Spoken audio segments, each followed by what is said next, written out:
dalam hadirat-Mu Tuhan. Biar kami belajar duduk diam di dekat kaki-Mu. Dan masing-masing menangkap dan menerima sesuatu yang daripada-Mu. Pagi hari ini ubah hidup kami. Dan berkati hidup anak-anak-Mu ini Tuhan. Biar jadi pagi yang mengubah kehidupan kami. Karena kami tahu Engkau memberikan destiny yang ajaib buat semua kami. Di dalam nama Tuhan Yesus. Yang percaya berkata, silakan duduk dalam hadirat Tuhan. Saudara, kalau Anda bertemu dengan hamba Tuhan, saudara harus mengerti setiap orang itu membawakan sesuatu karunia yang masing-masing berbeda. Dan itu akan memperkaya kehidupan kita. Kalau saudara bisa menangkap itu, caramu menerima semua itu akan ajaib sekali. Minggu kemarin kita tahu Darrell Stott memberkati kita. Ada banyak pernyataan profetik yang disampaikan, memberkati begitu banyak orang.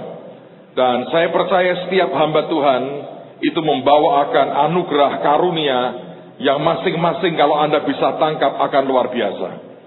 Saya tidak bisa melupakan ketika pertama kali Pastor Konghi datang ke gereja kita, masih di Permata sekian belas tahun yang lalu. Dan pada waktu itu saya lagi ajak dia mau makan siang. Jemaat baru kira-kira sekitar 700 orang. Itu tahun 98 akhir, saya ingat itu. Itu masih baru saja selesai kerusuhan Mei, sekitar bulan September, Oktober lah, tahun 98. Dan pada waktu itu di mobil dia bertanya dengan saya, Pastor, kamu punya jemaat berapa? Saya tuh nggak biasa ngitung-ngitung, saudara. Saya berkata, tapi saya tahu kurang lebih saya tahu. Saya bilang 700 lah. Terus kemudian dia tanya dengan saya, sudah berapa tahun itu 700? Ya sudah 7 tahun. Jadi setahun 100 nambahnya, lumayan lah sebetulnya. Lalu kemudian dia berkata, tahun depan kamu pengen punya jemaat berapa? Dan itu pertanyaan yang tidak pernah muncul di hati saya. Saya pikir semua mengalir saja. Tapi dia tanya, tahun depan kamu pengen punya jemaat berapa? Dan Anda bayangkan kalau Anda sudah ditanya seperti itu, saya terpaksa spontan harus menjawab. Saya jujur berkata bukan karena iman, tetapi karena terpaksa itu. Dan saya berkata, tahun depan saya pengen punya 2000. Saya bersyukur dia tidak tertawa berkata, tahu diri dong. Enggak, saudara. Dia berkata, ayo sepakat sehati kita percaya tahun depan 2000. Lalu kemudian dia membuat sebuah statement menarik. Mari kita berkata 2000 before 2000. 2000 jiwa sebelum tahun 2000. Dan yang gawatnya kalau Anda masih ingat itu, malamnya minggu dia khotbahin. Dan itu dikhotbahkan di depan jemaat. Dan saya pucat, saya berkata gini, waduh, dia ngomong ke orang. Artinya kalau nggak terjadi, apa kata orang? Susah, saudara. Bagian dari proses, banyak hal yang harus dilewati. Tapi saya bersyukur bahwa tiba-tiba itu menciptakan sebuah iman. Dan itu rupanya sebuah karunia. Dan akhirnya kita mencapai 2000 sebelum tahun 2000. Dan kita berkembang sampai dengan hari ini. Saudara sekalian, siapa yang ingin hidup Anda mengalami ledakan yang dahsyat? Amen. So Jumat, para pemimpin terutama, Pak, saya bukan pemimpin, tapi saya kepala rumah tangga. Datanglah saudara, supaya engkau diberkati. Hari Jumat, Sabtu, Minggu pagi, Minggu sore, Pastor Konghi akan bersama dengan kita. Tapi dari Selasa ada Kate Johnson, dan Rebu, Kamis dan Jumat pagi ada Pak Yusak, dan Jumat malam, Sabtu, Minggu pagi, Minggu sore, Konghi dengan kita. Pak, ini apa Pak? Berkat yang melimpah Tuhan berikan buat kita. Amen. Alright. Nanti selesai saya menyampaikan firman, ada teman-teman dari Gideon akan bersaksi buat saudara sekalian. Dan saya menganjurkan, saya mendorong kita memberkati ministry mereka. Karena mereka membagi banyak Alkitab di tempat yang kita tidak bisa lakukan. Dan mereka harus mencetak banyak Alkitab. Dan saya berdoa kita akan jadi bagian dari orang-orang yang mendukung supaya firman Tuhan diberitakan lebih luas di seluruh dunia. Yang percaya katakan amin. Mari kita buka firman Tuhan. Hari ini saya mau bicara tentang Sakeus. Lukas pasal yang ke-19. Lihat pada ayat yang pertama sampai dengan ayat yang ke-10. Lukas Lukas pasal 19 ayat yang pertama sampai dengan ayat yang ke-10. Kalau Tuhan izinkan, kita akan bicara 3 hal yang penting dalam kehidupan kita. Lukas 19 ayat yang pertama sampai dengan ayat yang ke-10. Yesus masuk ke kota Yeriko dan berjalan terus melintasi kota itu. Di situ ada seorang bernama Zakius, kepala pemungut cukai, dan ia seorang yang kaya. Ia berusaha untuk melihat orang apakah Yesus itu, tetapi ia tidak berhasil karena orang banyak, sebab badannya pendek. Maka berlarilah ia mendahului orang banyak, lalu memanjat pohon ara untuk melihat Yesus yang akan lewat di situ. Ketika Yesus sampai ke tempat itu, ia melihat ke atas dan berkata, "Zakius, segeralah turun, sebab hari ini aku harus menumpang di rumahmu."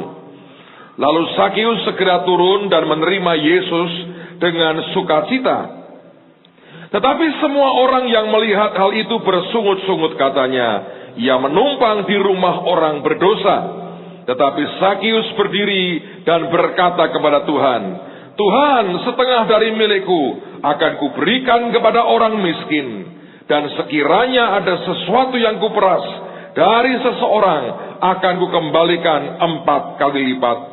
Kata Yesus kepadanya, "Hari ini telah terjadi keselamatan kepada rumah ini, karena orang ini pun anak Abraham. Sebab anak manusia datang untuk mencari dan menyelamatkan yang hilang." Saudara sekalian, apa yang kita bisa pelajari dari orang yang bernama Zakius ini? Sejak kecil kita sudah mendengar akan cerita tentang Zakius. Kalau Anda dulu ikut sekolah minggu, ada lagunya itu tentang Zakius. Siapa yang dulu pernah sekolah minggu waktu kecil? Coba angkat tangan. Siapa yang masih ingat lagu tentang Zakius? Angkat tangan. Hebat kan saudara? Makanya dorong anak saudara ikut sekolah minggu. Dari kecil kenalkan kepada kebenaran. Nah, hari ini tidak usah kita nyanyikan lagu itu lagi. Anda nanti di rumah ajari anak-anakmu lagu tentang Zakius. Tapi apa yang kita mau pelajari hari ini dari orang yang bernama Zakius? Kalau Anda membaca sepintas kelihatannya biasa-biasa. Tapi satu hari Tuhan tunjukkan kepada saya bahwa ini orang bukan orang yang biasa-biasa. Dia orang yang luar biasa. Saudara, ada 3 poin saya mau sampaikan hari ini. Yang pertama, mengapa dia luar biasa? Luar biasa oleh karena dia mengatasi dirinya sendiri. Dia orang yang mengatasi semua kelemahan yang ada dalam dirinya sendiri, dan dia menjadi orang yang luar biasa. Saudara, kita harus mengerti setiap manusia itu punya kelemahan. Ada kelemahan yang fatal, ada kelemahan yang biasa. Tapi semua kelemahanmu itu harus kita atasi. Karena sebetulnya semua manusia punya kelemahan, semua manusia juga punya kekuatan. Apa yang hebat dari orang yang bernama Zakius? Alkitab mengatakan dia orang yang pendek. Dan bukan hanya pendek sebetulnya, dia orang Yahudi seperti orang-orang yang lain yang tinggal di kota Yeriko. Tapi kalau Anda jeli memperhatikan kata firman Tuhan, orang ini punya jabatan yang sangat penting dalam pemerintahan Roma dan dalam masyarakat. Karena Alkitab berkata, dia adalah kepala pemungut cukai. Dia bukan orang biasa yang kemudian hanya kerja seperti apa yang orang lain lakukan. Tapi perhatikan, dia bukan hanya pemungut cukai, tapi dia kepala pemungut cukai. Saudara, saya mendapatkan informasi menarik tentang kondisi pada zaman itu. Kalau Anda memperhatikan dengan seksama, kalau Anda mempelajari, akan menarik sekali. Tentu pemerintah Roma yang menjajah Israel atau tanah Kanaan menetapkan akan pajak buat daerah jajahan. Dan saya mendengar pernah mencapai sangat tinggi ketika orang itu kerja dan sebagainya. sampai pajaknya bisa mencapai lebih dari 30%. Maka itu total sebetulnya pajak itu artinya dalam setahun 3 minggu hasil kerja orang Israel dipakai untuk bayar pajak. Nah, kelihatannya orang berkata, Pak, kan cuma 3 minggu dari 52 minggu. Masalahnya mereka hidup dalam kondisi yang cukup miskin. Mereka bukan orang-orang yang hebat karena mereka orang jajahan. Maka akibatnya 1 hari kerja normalnya hanya cukup untuk 1 hari buat kehidupan mereka. Jadi kalau sampai diambil 3 minggu, itu sengsaranya luar biasa. Nah, tetapi ini yang ajaib. Tukang cukai atau pemungut pajak pada zaman itu bukan orang yang melamar ke pemerintahan Roma dan berkata, saya mau kerja dari tukang pajak. Tidak.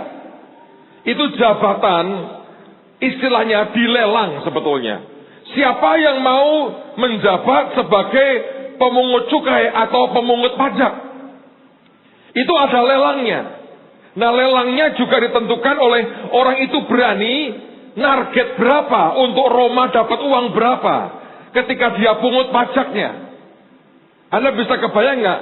Jadi pemungut pajaknya bukan pemerintah semata-mata. Pemungut pajak bisa berkata, saya berani ya tender ini, jabatan ini. Akan saya berikan uang sekian per tahun ke pemerintah Roma. Nah, nanti pemerintah Roma akan melihat siapa orang yang berani memberikan tender paling gede. Ya kan? Bukan hanya itu. Dites kemampuan untuk menghitung. Karena pemungut pajak zaman itu juga sebetulnya penilai dari sebuah produk atau apapun yang akan dikenai pajak. Ada tanah misalnya kena pajak tanah. Maka pemungut pajak ini yang akan menilai. Ini berapa pajaknya. Berarti dia harus bisa ngitung. Dia bisa memperkirakan dengan jelas berapa sebetulnya dan sebagainya. Ini bukan orang sembarangan loh. Alkitab berkata dia punya kelemahan. Firman mengatakan badannya pendek. Tetapi tidak membuat dunianya kiamat. Saudara, bukan hanya itu. Sakius ini ketika kemudian jadi pemungut cukai, menurut saya prestasinya ajaib. Itulah sebabnya dia diangkat jadi kepala pemungut cukai. Dia punya anak buah. Ketika saya baca ayat ini, Tuhan berkata, nak, ada begitu banyak anak-anakku yang sadar dia punya kelemahan dan dia berkutat dalam kelemahannya. Sehingga dia berpikir dunianya runtuh. Karena terlalu banyak hal yang dia lihat hanyalah kelemahannya. Padahal Tuhan berkata, dalam hidup setiap anak-anakku ada potensi ilahi yang luar biasa yang aku sudah taruh dalam hidupnya. Kalau saudara bisa melihat itu, Anda harusnya belajar dari Sakius ini. Itu bahkan dia belum kenal dengan Tuhan Yesus.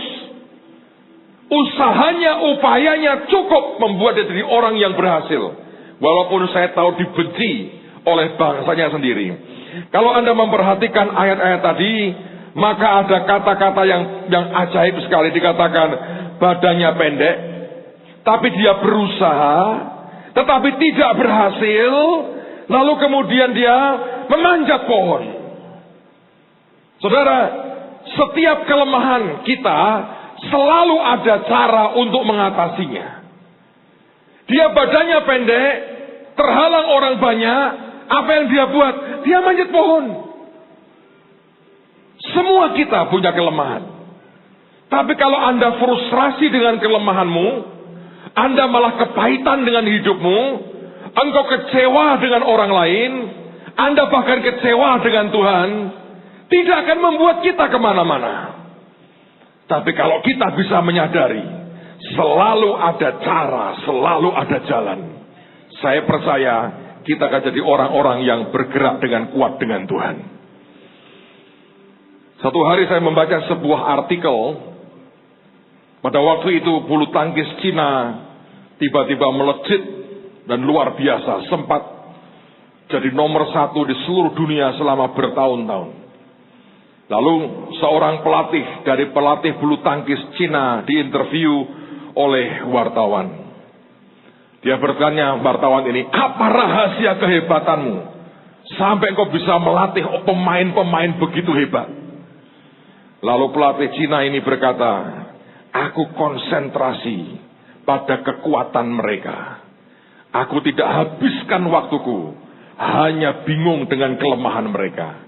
Aku konsentrasi dengan kekuatan mereka.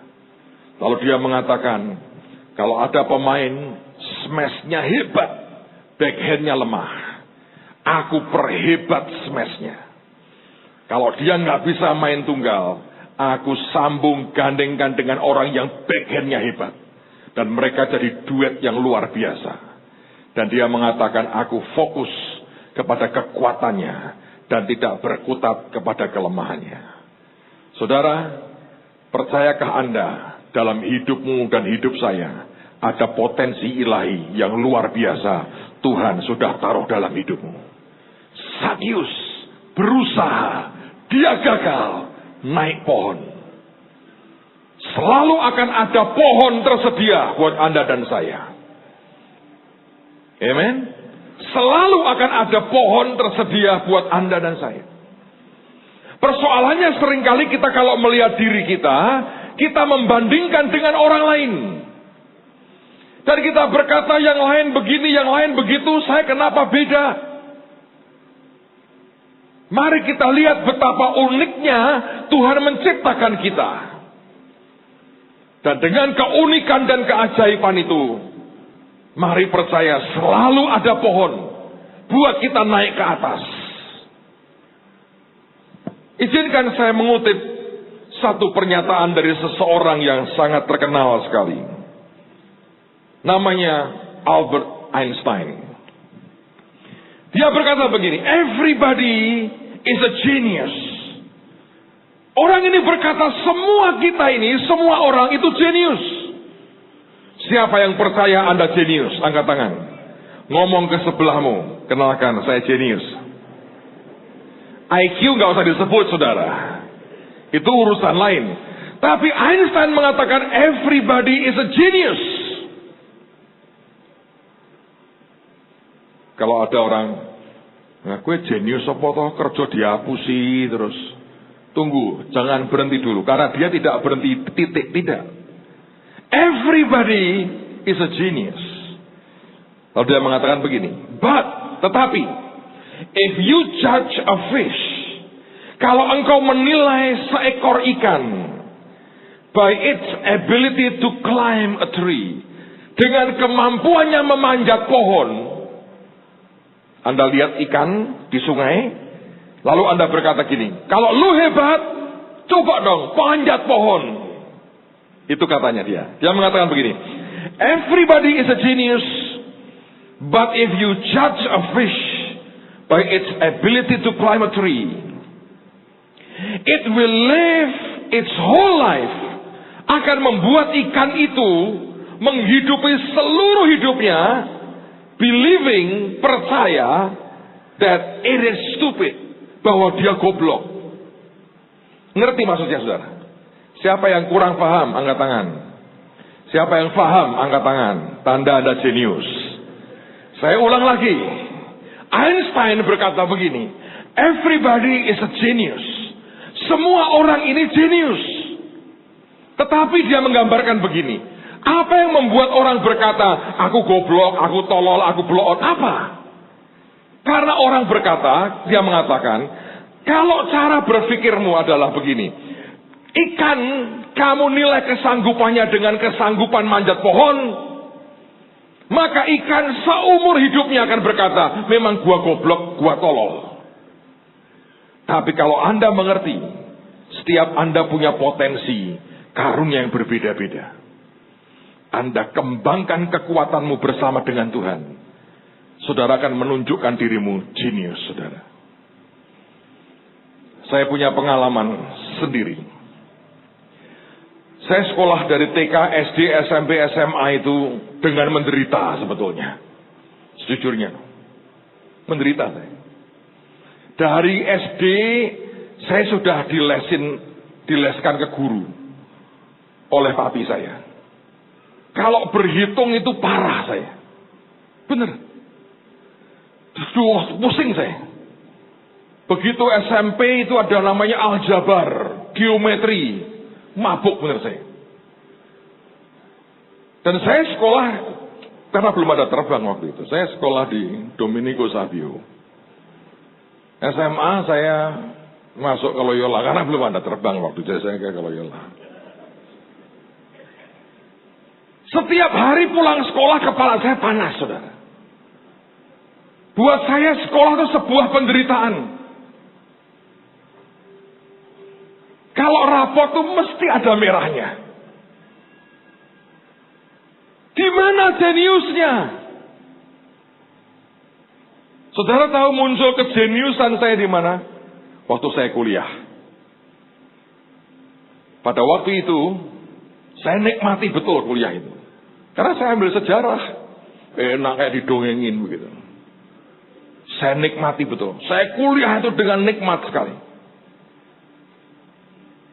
Menurut saya keterlaluan kalau saya sampai ujian dapat C itu keterlaluan. Saya nikmati kuliah saya.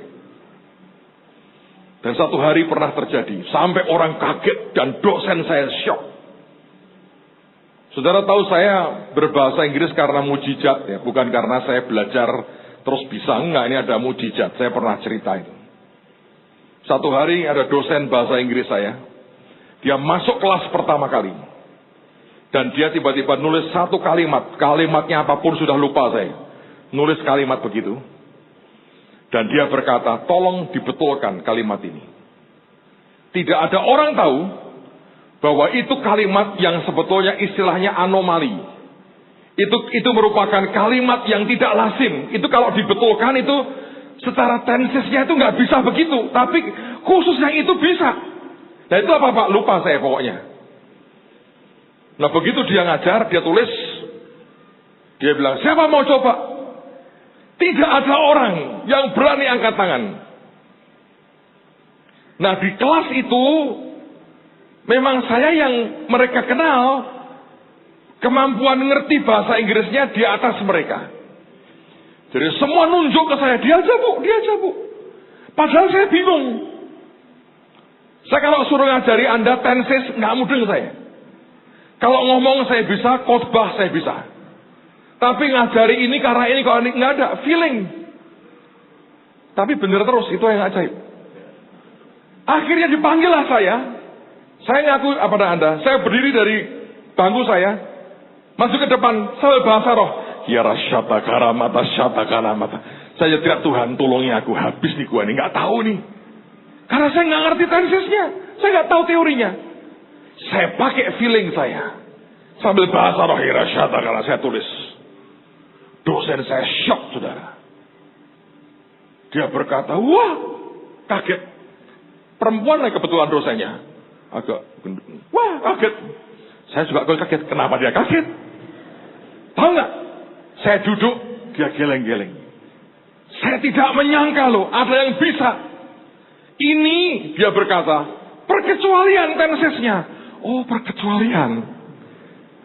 Kecuali dari apa saya nggak tahu. Terus dia minder sama saya. Ya saya happy toh. Ketika kelas selesai saya dipanggil. Dia ngomong begini. Ini enaknya diajari apa ya kelas kita ini? Oh, saya bimbing dia. Ini aja bu, ini. Kenapa? Karena penting buat ini. Habislah.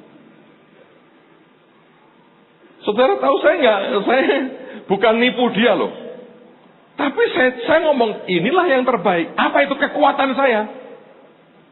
Saya bilang gini, Bu, ini kan kita perlu baca textbook dalam bahasa Inggris. Ini kalau diajari tenses percuma. Jadi gimana? Latihannya itu ya, kasih buku suruh nerjemahin. Nanti mereka belajar, nanti pinter. Padahal Anda nerjemahin itu sebetulnya, kalau vocabulary-mu nggak kuat, nggak bisa bunyi. Masa tiap kata buka kamus, sampai brodol kamusnya nggak bisa bunyi, saudara. Padahal itu kekuatan saya. Dia bilang setuju.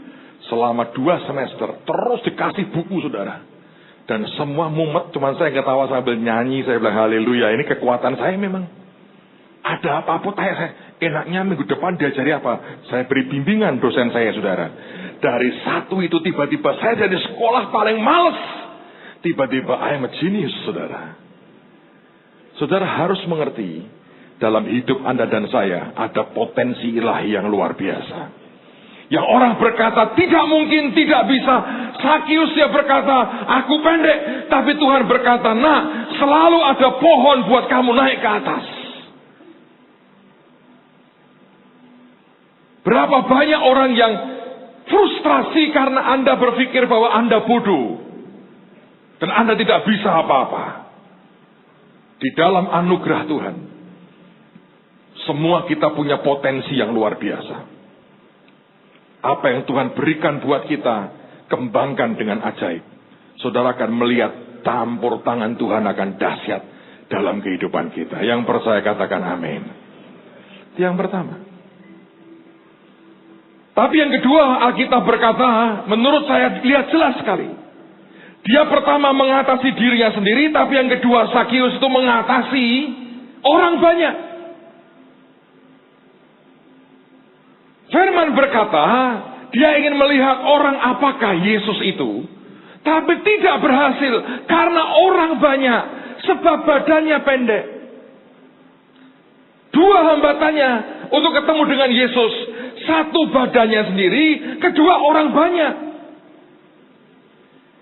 Saudara, Anda harus mengerti, suara dunia mayoritas ini tidak berarti itu kebenaran. Kalau orang politik mengatakan suara rakyat, suara Tuhan, ternyata tidak, menurut saya. Baca di Alkitab, ketika Saul mengikuti akan suara rakyat, bukan suara Tuhan, jabatan rajanya hilang. Saudara, dunia ini punya opini. Mereka punya standar, mereka punya apapun lah. Dan seringkali kita harus bisa mengatasi itu. Alkitab berkata, lihat cara Sakius.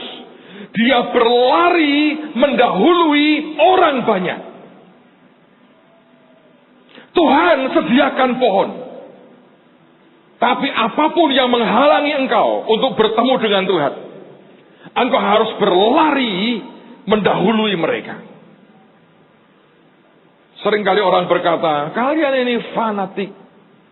Kalian ini terlalu ekstrim. Kalau engkau ikuti mereka, Anda tidak akan kemana-mana, percayalah. Selalu ada orang yang harus cukup gila dengan Tuhan untuk bisa mengatasi semua rata-rata dunia.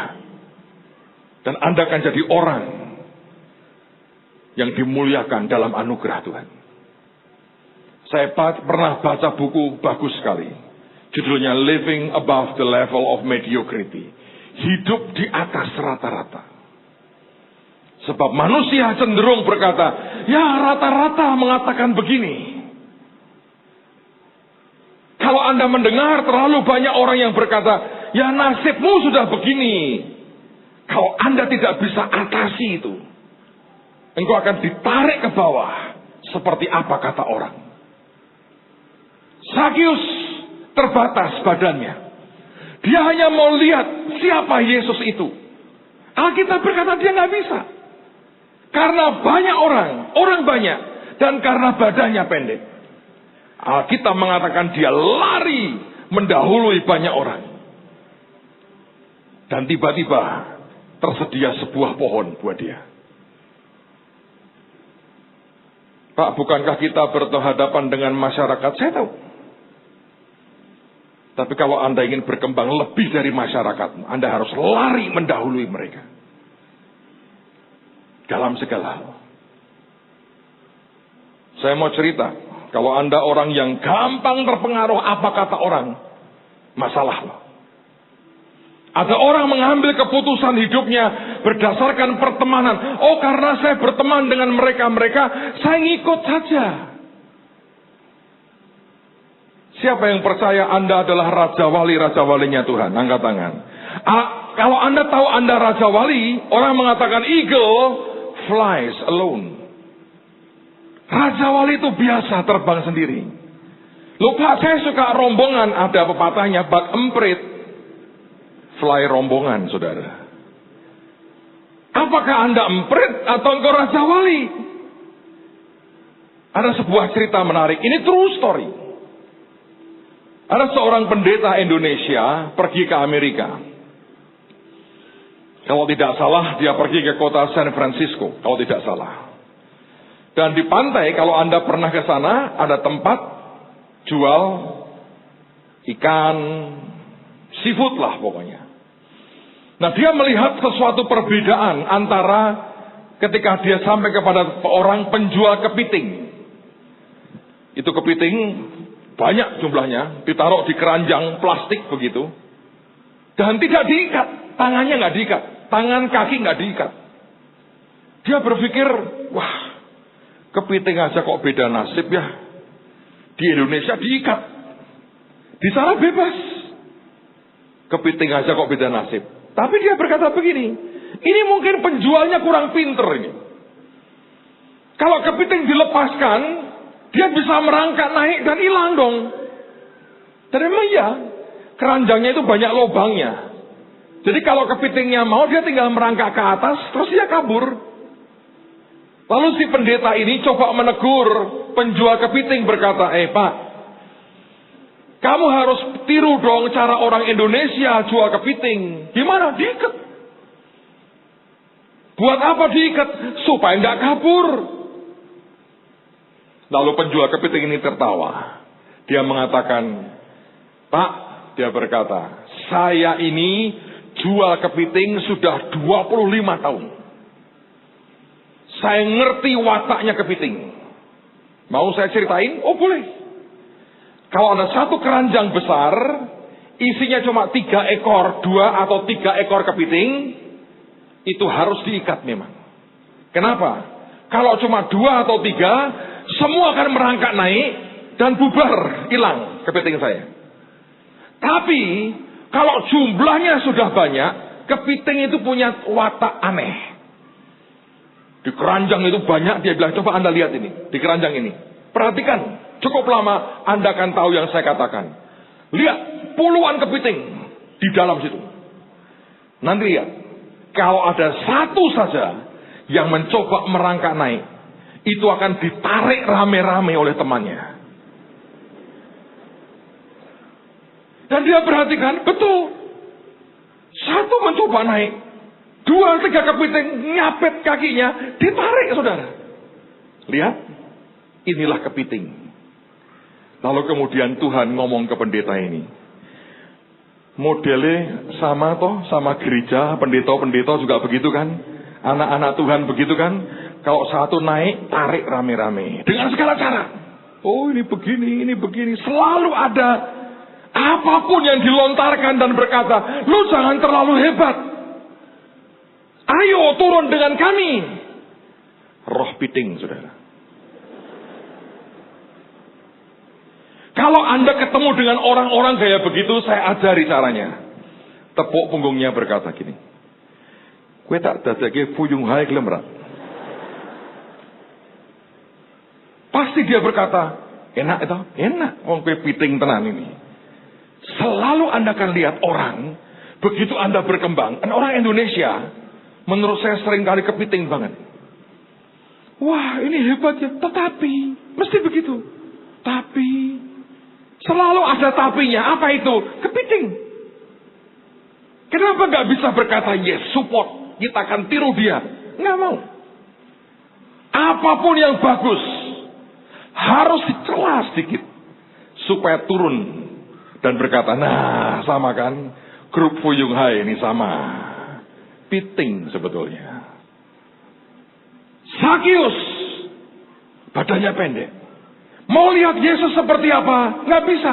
Alkitab berkata, karena orang banyak. Baca di Alkitab berkali-kali terjadi. Satu hari ada 2 orang buta di kota Yeriko. Ketika Yesus lewat, dia berteriak, Yesus kasihanilah kami. Baca di Alkitab, orang banyak itu marah, berkata, diam.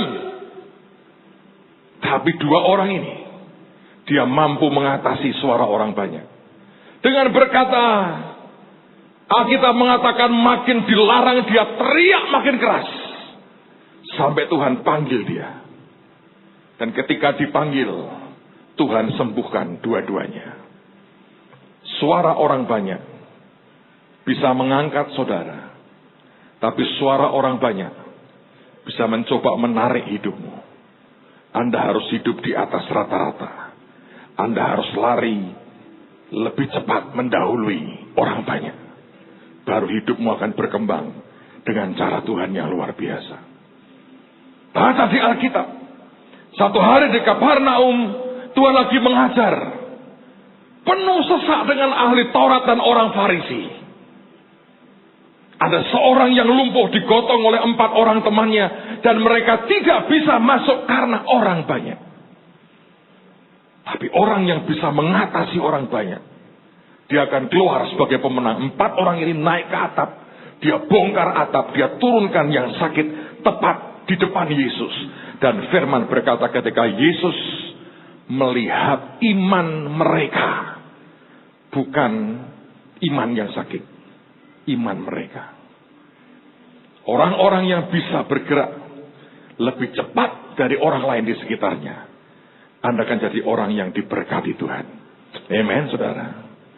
Yang ketiga. Yang terakhir. Dia mengatasi apa sebetulnya? Cinta akan harta di dirinya. Saudara, saya tahu hanya penguasa yang berani berkata seperti Yesus, aku mau numpang di rumahmu. Itu kalau orang kebanyakan, dia ngomong gitu, dia jadi beban. Tapi kalau penguasa atau raja, dia berkata, aku numpang di rumahmu. Maka ketika dia numpang, segala sesuatunya disediakan oleh tamunya. Itu kehormatan yang luar biasa sebetulnya. Dalam tradisi Yahudi itu kehormatan yang luar biasa. Kalau ada orang yang jauh lebih tinggi berkata, aku mau numpang di rumahmu. Hari itu Tuhan lihat ada orang naik pohon. Dan Yesus tahu siapa dia. Kalau Anda ke kota Yeriko sampai dengan hari ini, semua tour guide kita akan menunjukkan sebuah pohon sikamor di pinggir jalan di kota Yeriko dengan berkata, inilah pohon Sakius. Entah benar entah tidak, tapi katanya umurnya lebih dari 2000 tahun. Minimal itu pohon menyaksikan ketika Sakius nangkring di atas pohon sikamor. Dan Tuhan berkata, Sakius, turunlah. Aku harus menumpang di rumahmu. Dan semua orang berkata ini numpang di rumah orang berdosa.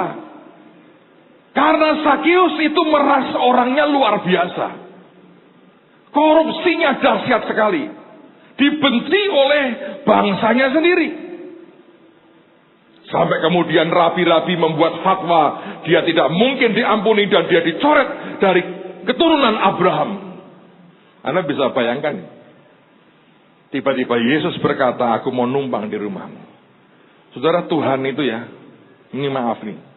Tuhan itu tidak jalan demi mempertahankan reputasi dan harga diri dan nama baik. Enggak. Dengan dia berkata begitu, reputasinya sebagai rabi dipertanyakan oleh banyak orang. Kenapa dia numpang di rumah orang berdosa? Dan itu berkali-kali terjadi. Hari ini kita mungkin bertindak sok lebih suci dari Yesus. Tanpa kita tahu malu. Tapi Tuhan melihat dengan cara berbeda. Dia melihat dengan mata kasih. Bukan dengan mata agamawi. Dan hari itu Sakius berkata, Tuhan, separuh dari hartaku aku akan berikan kepada orang miskin. Dan kalau ada yang kuperas, dan pasti itu banyak, aku kembalikan 4 kali lipat. Itu artinya apa? Sebuah pertobatan yang luar biasa. Karena hukum mengatakan kalau Anda mencuri dombanya orang, Anda ketangkap, Anda harus mengembalikan 4 kali lipat. Dengan dia teriak seperti itu, sebetulnya dia berkata, gua tahu hukum kok. Tuhanku mau ke rumahku. Dia berkata ini kehormatan. Dengan aku terima dia di hidupku, lebih dari semua yang aku punya. Ayat ini saudara, kalau diterapkan ke kita hari ini, tidak ada orang daftar, percayalah. Siapa yang mau seperti Sakeus? Nggak ada. Nggak ada. Bayangin, langsung separuh hartamu berikan orang miskin yang kau peras. Oh, saya ya meras sidik-sidik, oh Pak. Atau nggak pernah meras orang. Bagus. Separuh berikan orang miskin. Wah, maaf Pak, itu perjanjian lama itu. Itu perjanjian baru. Hukum anugerah, kita diberkati Tuhan. Saudara tahu betapa itu sesuatu yang dahsyat. Lebih daripada semua orang Farisi di luar yang hanya berkata, itu orang berdosa. Hari itu Sakeus melakukan sebuah tindakan radikal yang luar biasa. Saya berdoa supaya anak-anak Tuhan punya kecintaan kepada Yesus yang begitu ajaib. Ini orang yang saudara ya, ngabdi kepada siapapun, dia ngabdi dengan gila-gilaan. Dia ngabdi ke pemerintah Roma, dia ngabdi gila-gilaan. Sampai naik pangkatnya, jadi kepala pemungut cukai. Dia ikut Tuhan, dia ngabdi ke Tuhan. Dia tidak peduli. Sementara hari-hari ini, tanpa disadari banyak orang sedang mengabdikan dirinya kepada Mamon. Tidak ke Tuhan kok. Oh ya, kita punya banyak kegiatan, saya tahu. Tapi Tuhan yang paling mengerti yang Anda dan saya sembah sebetulnya siapa. Dengan segala cara, dengan cara kalimat-kalimat yang sangat bagus. Kita mencoba berkata, oh semuanya oke kok, semuanya baik, ini buat Tuhan, kemuliaan buat Tuhan. Tapi ketika dia sentil soal mamon di hidup kita, goyang. Saudara, beberapa minggu lalu saya baru pulang dari Qatar. 2 hari kemarin baru pulang dari Eropa. Ada banyak tugas lah. Tapi saya mau cerita yang Qatar. Yang Eropa besok-besok saya ceritakan, saudara. Menarik sekali. Saya sampai di negara Qatar. Ada gereja yang isinya itu sekian puluh negara, bangsa. Qatar merupakan negara dengan penghasilan penduduk per kapita per tahun tertinggi di dunia. Indonesia ini rata-rata kita setahun dapat duit cuman per pribadi lumayan sih. Setahun tapi 36 juta. Qatar per tahun setiap orang dapat 1,2 miliar. Nah, Anda bisa bayangkan itu. Nah, terus saya cerita soal Qatar. Tapi percayalah, jangan mimpi Anda jadi warga negara Qatar. Karena hampir-hampir tertutup untuk orang luar jadi warga negaranya. Sebab jumlah penduduk mereka asli Qatar, warga negara Qatar, itu hanya 400.000. Tapi jumlah pekerja di sana dari bangsa lain 1,2 juta. Jadi kalau voting kalah terus tuh orang Qatar. Tapi yang pekerja nggak boleh voting. Anda tahu orang Qatar kekayaannya begitu luar biasa dari gas dan dari minyak. Yang pertama ya, enak banget. Orang Qatar asli tidak dipungut pajak sama sekali. Jadi Anda nggak usah bayar pajak. Pajak apapun nggak ada. Mau beli ini, beli itu, belilah tanpa pajak. Yang kedua, listrik gratis. Dan tidak biar pet loh saudara. Benar-benar biar terus. Gratis. Yang ketiga, air gratis. Bayangin. Tidak bayar pajak, listrik, air tidak usah bayar. Mau mandi, mau gerujukan sampai medok, gratis airnya. Kalau Anda kawin, rajanya, emirnya akan ngasih Anda duit. Jumlahnya cukup besar. Sebagai hadiah pernikahan. Setiap pernikahannya orang Qatar dikasih. Rumah sakit gratis. Itu kalau orang tinggal di sana pun gratis rumah sakitnya. Terus ketika Anda mau kawin, pasangan baru ini bisa mengajukan pinjaman ke bank. Jumlahnya saya nggak tahu berapa miliar. Nah, tapi begitu pinjam di bank, grace periodnya, artinya selama masa tidak usah nyicil, itu 15 tahun. Baru tahun ke-16 mulai ngangsur, boleh diangsur 75 tahun. Nah, kadang mati toh saudara. Tapi itu di Qatar. Anda kalau mau lihat surga ciptaan manusia, Anda ke sana. Gurun ya. Mereka rubah kotanya, futuristik desainnya. Gedung-gedungnya aneh-aneh. Tapi tanam pohon aja mesti datangin tanah dari India, dari Sri Lanka. Karena gurun semua. Yang membuat saya berkata begini. Betul ya, orang itu tanpa Yesus habis. Ini kan model negara impian seluruh dunia. Penghasilan terbesar. Anda lihat mobil mewah di mana-mana. Tapi saya dengar dari teman-teman kita, orang Indonesia. Mereka berkata, Pak, orang Qatar, orang nyebutnya Qatari, mengerikan sekali. Perilakunya aneh-aneh. Anda kalau punya uang begitu besar, dan bukan Tuhan yang mengendalikan, cenderungnya sama. Saya seperti Tuhan berkata, nak, mau lihat surganya dunia. Lihat hidup mereka. Ini udah cerita begini. Ini udah berkali-kali terjadi. Ada orang Inggris naik mobil. Di traffic light kan merah. Berhenti kan saudara? Ditabrak dari belakang sama orang Qatar. Bang! Orang Inggrisnya turun lah. Ditegur. Kenapa kamu tabrak mobil saya? Tahu jawabannya apa? Kalau seandainya kamu tidak pindah ke negaraku kan tidak mungkin aku nabrak mobilmu tuh. Coba. Jawabnya gitu. Itu koclok atau benar atau apa? Saya nggak tahu saudara. Coba Anda pikir. Kok bisa ya? Cara jawabnya bisa begitu. Angka kecelakaan lalu lintas yang fatal tertinggi di dunia itu di Qatar. Itu Anda mobil sport merek apapun terbaru. Yang naik anak-anak remaja. Dan aneh saudara, itu bukan karena mereka racing begini. Yang racing ini banyak. Nabrakin orang sembarangan. Tapi yang sekarang mereka buat itu, adu mobil.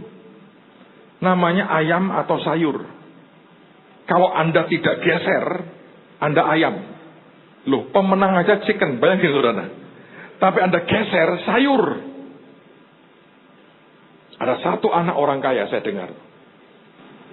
Dia anak tunggal dari keluarganya. Bapaknya kaya raya. Tengah malam dia ambil keluar mobil bapaknya.